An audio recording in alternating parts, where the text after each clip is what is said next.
Bom, nós vamos discutir na aula de hoje os juizados especiais cíveis, especialmente em relação ao caso do IRDR 040, que foi julgado pela turma de uniformização dos juizados especiais cíveis aqui do Espírito Santo. Tá? Para que a gente possa ficar mais ou menos na mesma página em relação aos juizados, eu vou apenas fazer uma breve introdução desse microsistema que se formou dos juizados especiais cíveis com as três leis que nós temos hoje. A Lei 9.099, de 1995, que é a Lei dos Juizados Especiais Cíveis e Criminais. A Lei 10.259, de 2001, que é a Lei dos Juizados Especiais na Justiça Federal, e a Lei 12.153 de 2009, que é a Lei da Justiça dos Juizados Especiais da Fazenda Pública. Né? Eu vou passar para vocês um quadro das diferenças e semelhanças entre essas diversas leis, para que vocês possam acompanhar essas diferenças e semelhanças. Né? Esse quadro foi publicado há algum tempo, né? Pode ter um ou outro ponto que a gente precise atualizar. Vocês tendo alguma dúvida em relação a esse quadro, vocês me perguntem. Tá? A partir de 2018, depois de ter tido uma discussão enorme sobre a questão do prazo nos juizados especiais cíveis, porque os prazos nos juizados especiais havia tido uma decisão do FONAGE, que é um órgão, Fórum Nacional de Juizados Especiais, que decide sobre essas questões de uniformização dos juizados especiais, é um órgão bastante ativo, que teria aplicado os prazos no modelo antigo do CPC, que eram prazos incluindo os finais de semana. A partir de 2018, teve uma alteração na lei dos juizados especiais para que os prazos sejam contados em dias úteis. Os prazos, então, são contados na mesma metodologia do CPC. É interessante ver que essa questão dos prazos nos juizados sempre foi polêmica, né? Por exemplo, os embargos de declaração nos juizados especiais, ao invés de interromper o prazo, como era no CPC, eles suspendiam o prazo. Isso gerava uma contagem de prazo diferente nos embargos de declaração nos juizados especiais do que na justiça comum. O que aconteceu também nesse aspecto? O CPC alterou o artigo dos juizados especiais para que o prazo fosse interrompido e unificou essa questão dos prazos. Então, os prazos hoje nos juizados especiais são em dias úteis, artigo 12A, introduzido pela Lei 13.728 de 2018, e os prazos dos embargos de declaração, a partir da propositura dos embargos de declaração, da interposição, melhor dizendo, dos embargos de declaração, eles também interrompem o prazo. Tá? Uma outra questão que nós podemos assim colocar, que é específica dos juizados especiais, é que a competência, né, errando a questão da competência, né, isso gera a extinção do processo, artigo 51, inciso 3 da Lei 9.099 de 95. Tá? Quanto aos recursos e meios de impugnação, na doutrina tem alguma discussão sobre isso, né? Nós temos pelo menos 3 formas de impugnar uma decisão que teria estabilizado nos juizados especiais, né? Nós, com uma coisa julgada formada nos juizados especiais. Nós temos o não cabimento da ação rescisória, que é a previsão expressa do artigo 59, nós temos o cabimento de uma ação anulatória no próprio juizado, foi definido por um conflito de competência julgado em 2013, tá? Uma ação anulatória que é diferente da ação rescisória pelo CPC, tá?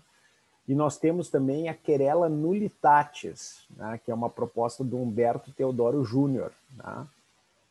Afirmando que a sentença sendo nula ipso iure ou inexistentes, então delas caberia a querela nullitatis. A querela nullitatis no Brasil ela é muito restrita à hipótese de ausência de citação. Então a tese do Humberto Teodoro Júnior ela é minoritária, digamos assim, né? A melhor forma de impugnar uma coisa julgada no juizado seria então através dessa ação anulatória no próprio juizado, tá?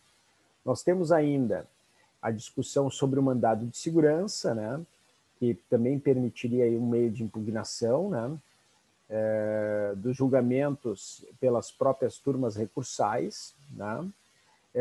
Nós temos o entendimento simulado na súmula 376, E nós temos também o entendimento de que não cabe mandado de segurança contra decisão interlocutória.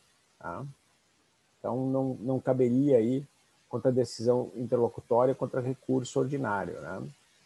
Então, nós temos aí uma situação de recursos no juizado que é muito típica e muito específica. Né? Uma série de súmulas, eu vou passar depois para vocês ali no chat, que disciplinam essa questão recursal, inclusive quanto ao recurso especial e ao recurso extraordinário, súmulas 203 do STJ e súmula 640 do STF. Tá? A reclamação, como meio de impugnação, ela, num primeiro momento, ela era garantida diretamente no STJ, né, para respeitar que os juizados especiais, como estando abaixo da hierarquia do STJ para dar unidade ao direito infraconstitucional, tivessem que respeitar também as decisões do STJ. O que aconteceu? O STJ acabou por uma resolução 03 de 2016, delegando isso para os tribunais, tá? E essa resolução acabou gerando uma outra resolução, 023 de 2016, aqui do TJ, uma alteração no Código de Organização do TJ, para então criar estas turmas de uniformização de jurisprudência que teriam a função de analisar as reclamações. Como foram criadas essas turmas de uniformização de jurisprudência com a função de analisar essas reclamações, depois o passo natural foi admitir que também essas turmas que têm a função de analisar as reclamações que foram delegadas do STJ, reclamações contra a autoridade de decisões do STJ, precedentes do STJ, foram delegadas primeiro para o TJ e depois do TJ para as turmas, como as turmas tinham essa competência, passou a também se entender que essa competência poderia ser transferida, por sua vez, para as turmas de uniformização de jurisprudência julgarem também IRDRs. O problema que nós vamos discutir a respeito do IRDR 040 é exatamente isso. Tá? Se a turma pode, como pode, se foi correto, não foi correto esse julgamento. Tá? E aí nós temos também o agravo de instrumento, né, que a gente sabe que a tese principal é o princípio da irrecorribilidade das decisões interlocutórias nos juizados especiais, porém, nós temos alguns autores que defendem o sentido contrário por causa do artigo 4º e 5º da Lei 10.259 e artigos 3º e 4º da Lei 2.153, tá?